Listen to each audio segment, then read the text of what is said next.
Hi,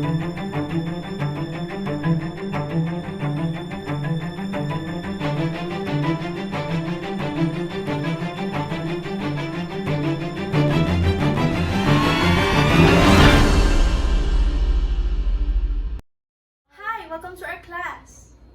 Our lesson for today is about volcanic eruptions. Now let's begin. But before we find out what volcanic eruptions are, what exactly are volcanoes?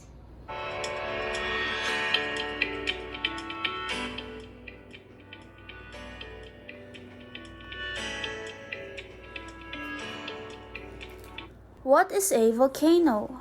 A volcano is an opening in the Earth's crust through which lava, volcanic ash, and gases escape. Volcanic eruptions are partly driven by pressure from dissolved gas, much as escaping gases force the cork out of a bottle of champagne. Beneath a volcano, liquid magma containing dissolved gases rise through cracks in the Earth's crust. As the magma rises, pressure decreases, allowing the gases to form bubbles. Now that we have an understanding of volcanoes, let's move on to volcanic eruption.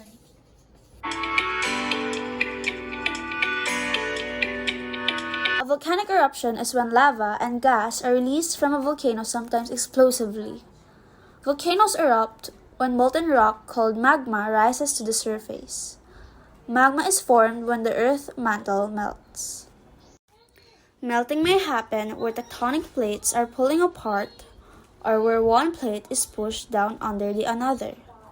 Magma is lighter than rock, so it rises towards the Earth's surface. As the magma rises, bubbles of gas form inside it. Did you know magma's temperature is between 700 degrees and 1300 degrees Celsius, or 1292 degrees and 2370 degrees Fahrenheit? Could you imagine how hot is that? Magma is extremely hot. Runny magma erupts through openings or vents in the Earth's crust before flowing onto its surface as lava. If magma is thick, gas bubbles cannot easily escape and pressure builds up as the magma rises.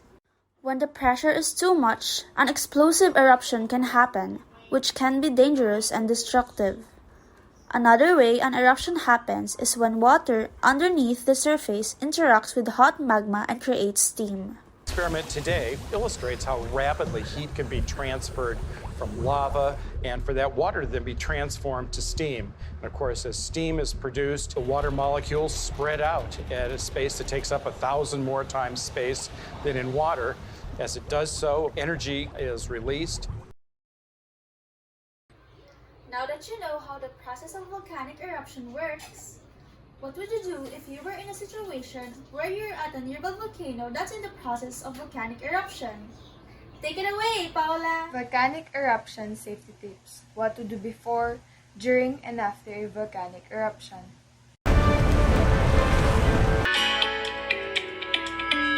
For the explosion, evacuate immediately if you live or are staying within the radius of affected areas.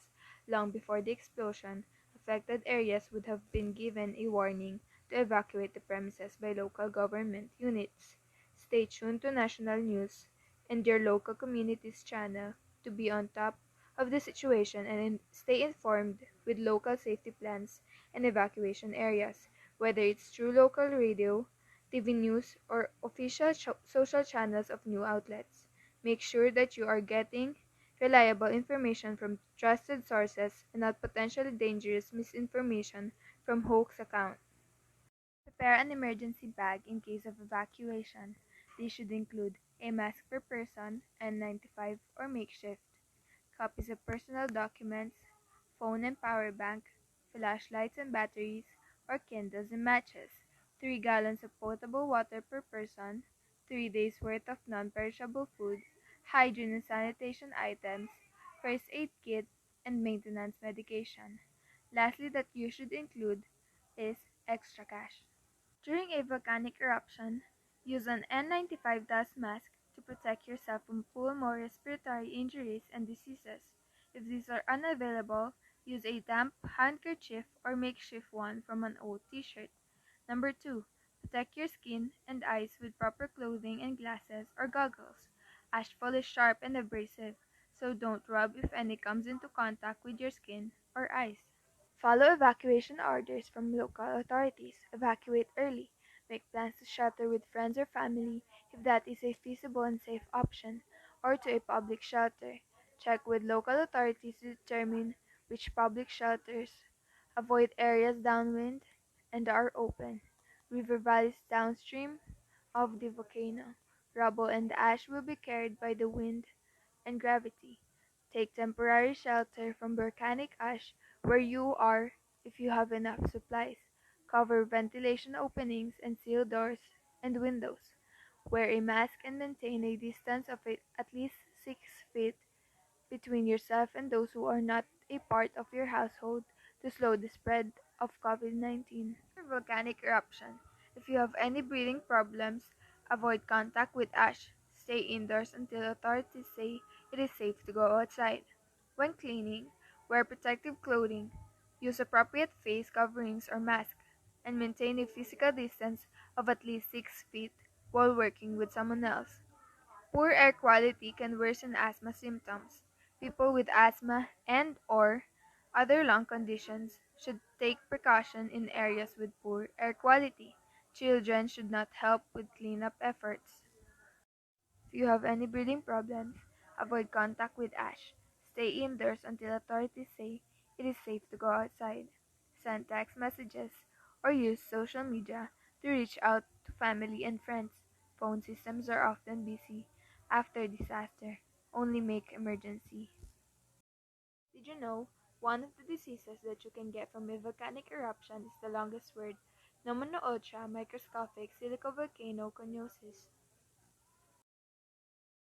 Now that you've finished, we hope this knowledge will help in future scenarios where you're at a nearby active volcano. Make basic preparations now. Remember to first learn, find out more about the volcanoes that affect you, and locate volcano hazard zones. Second, inquire.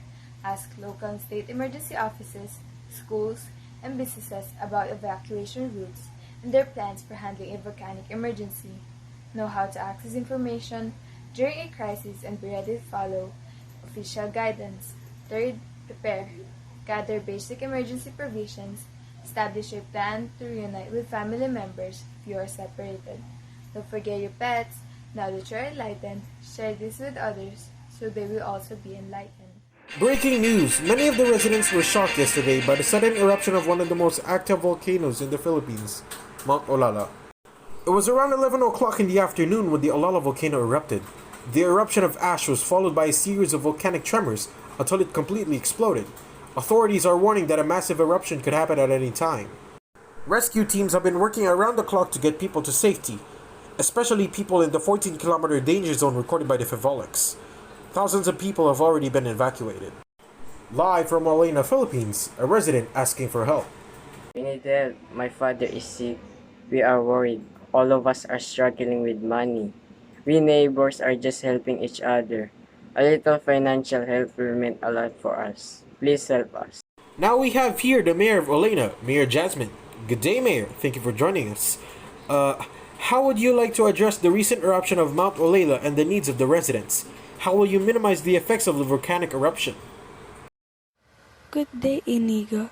I won't be able to open my video because the signal here is low. Thank God we are all safe. We are okay. Most of the residents evacuated and moved to their house where it's safe. As it expected that massive eruption could happen anytime soon. We are all in this together. We can overcome this. And you know we are also doing our part even the prior. The eruption, everyone has a role. The role of the Philippines Institute of Volcanology and Seismology or Phivolcs is to medicate and give information on disasters that may be arise such as volcanic eruption, while our role, the local governments and public officers, to keep our community safe and developing and exercising emergency plans and by providing hazards education and notification about local hazards and emergency procedures. During volcanic activity, we are the ones to advise residents about closures evacuation routines and recommendations for recovery.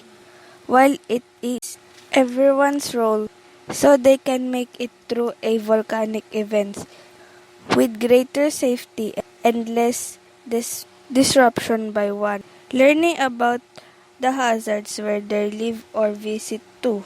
The following recommendations to ensure household and business and prepared entry. Preparing to be self-sufficient for up to 2 weeks by making an emergency plan and completing an emergency. With this, we can minimize the effects of the volcanic eruption to our family and community in terms of health. So it's really preparing and planning in the first place. While with these needs are residents' foods, shelters, clothing, financial needs, and their health. We have evacuated center with tents available for each residence with food. We also provided. So we have donations coming from generous volunteers all around the globe. And soon we will have a free checkups for every resident. You know just what to do if there's volcanic eruption nearby you. So here's a reminder, the more you panic, the lesser you'll survive. Come and listen to me. Let's find out more about this thing. Yeah. Let's find out more about this thing. Yeah. Before evacuate, you should prepare your first aid kit. It should contain water with a radio and some biscuit. By the way, you should listen for more updates. And also don't forget to bring flashlight and battery. Yeah. Listen for more updates. By the way, ash fall is sharp and abrasive. Protect your skin and eyes from ashes that's falling. Yeah. Listen for more updates. Don't drop if it comes to contact with your eyes or your skin. Follow evacuation order from local authorities. By the way, you should evacuate early. After eruption, stay indoors until it's safe to go. Yeah. Until it's safe to go, yeah. Until it's safe to go. This is Paula, Inigo. Jazmine